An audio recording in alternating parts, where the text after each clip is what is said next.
নমস্কার বন্ধুরা, বেঙ্গল ফুড চ্যানেলে আপনাদের স্বাগত জানাই। তো চলুন আজকে দেখি কি বানানো যায়। তো এখানে কিছু পটল নিয়ে নিয়েছি। পটলগুলো ভালো করে খোসাটা চেঁচে নিয়েছি এবং ভালো করে ঝিরিঝিরি করে কুচিয়ে নিয়েছি এবং একটি মিক্সিং বলে দিয়ে দিলাম এবং তার মধ্যে কিছু কাঁচা লঙ্কা দিয়ে দিলাম। এবার চলুন পেস্ট করে নিয়ে আসি। পেস্ট হয়ে গেছে। এবার একটি পাত্রে তেল নিয়ে নিয়েছি, তেলটা গরম হয়ে গেছে এবং তাতে দুটো শুকনো লঙ্কা ফোড়ন দিলাম। কিছু রসুন কুচি দিয়ে ওয়েট করছি রসুনগুলো লাল লাল হয়ে আসলে দিয়ে দেবো কিছুটা কালো জিরে। কালো জিরেটা দিয়ে দেবো যে পটলটা পেস্ট করে নিয়ে এসেছিলাম, ওটাই এবার তেলের মধ্যে দিয়ে দিলাম। দিয়ে ভালো করে নেড়ে চেড়ে একটু ভেজে নেবো।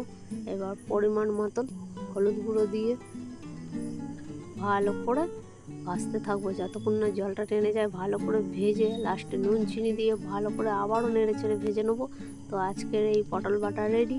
যদি ভালো লেগে থাকে তো অবশ্যই একটা লাইক করবেন ও কমেন্ট করে জানাবেন যে কেমন হলো আজকের এই পটল বাটা।